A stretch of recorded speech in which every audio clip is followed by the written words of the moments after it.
A lot of people find their identity through art. For Chris Fonseca, it's graffiti, and Chris found enough inspiration to start his own business surrounding his talents. Reporter Sean O'Neill tells us his story.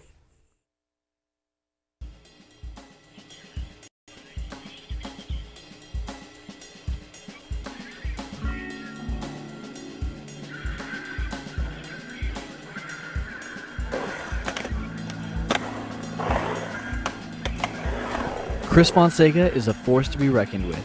Better known to his friends as Chia, this multi-talented designer and urban artist uses his roots in skateboarding to create astounding pieces of art.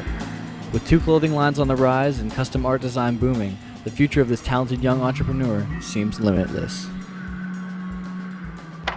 I've been skating for like 10 years.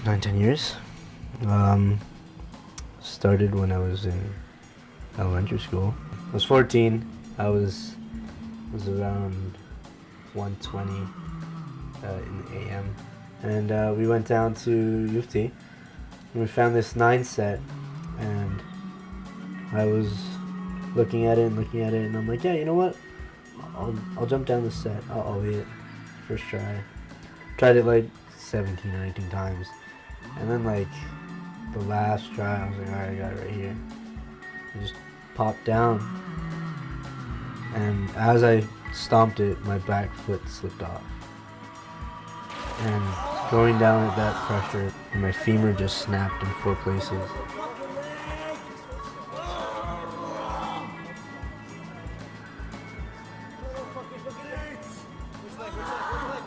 And then they had to call an ambulance. We waited around for like 45 minutes laying on my back while my leg is bent over another one from like bent in the middle. They couldn't move it, like only a little stub was moving. It was retarded. Yeah, so I ended up going to Sick Kids. I was in the hospital for about a week for waiting for operation, and then they finally said I was okay to go home. Went home. I had to get tutored. I was bedridden for 7 to 8 months, and all that free time that I just mostly drew a lot, trying to refine my art and grow as an artist, because I couldn't grow as a skater anymore. I guess I just tried to come up with new styles of graffiti, of caricatures, everything. Eventually decided that since skateboarding was taking a time out for some time, that I decided that maybe I should start working on some artwork and try and push myself. And I was like, okay, well, how can I make money off of this?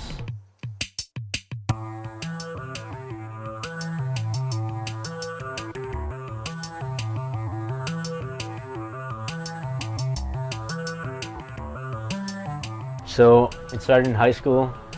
I used to take my hats and put graffiti all over them, and eventually people started to catch on, and they'd look and they'd be like, yo, where'd you get that hat? Where'd you get that hat? And I was like, yo, I made these hats. I'm like, can you make me one? And that's what I blew up. And I was like, all right. So if I'm gonna start making hats for people, I gotta have a legit like name. I have to have a business card. So I came up with some business cards, and then it just like kind of gave me an idea to try and start my own clothing company. It's been a long process.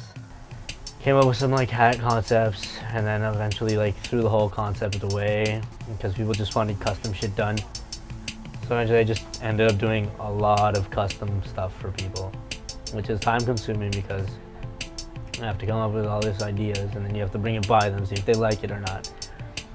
The only reason it's graffiti related is because I try and push the graffiti aspect on it. But then again, graffiti and skateboarding go hand in hand. If you go to a skate park, there's graffiti at the skate park. I bet you half of those kids who are skating are graffiti artists. And it's just the culture, the intermix. It's like any other art form. It's just a way to express yourself. Why do people write poetry? To express themselves. If they're stressed, it's an outlet for your stresses in life, for your angers. Instead of going out and killing people because you're upset at something, You go out and you paint. Instead of going out and becoming a gang member, pick up a skateboard and go. You write poetry, you write a song, you make a film.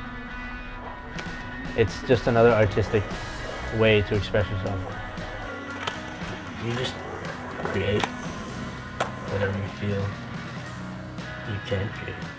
My teacher in high school, what is art? Art is whatever you can get away with. That's basically it. Done and done.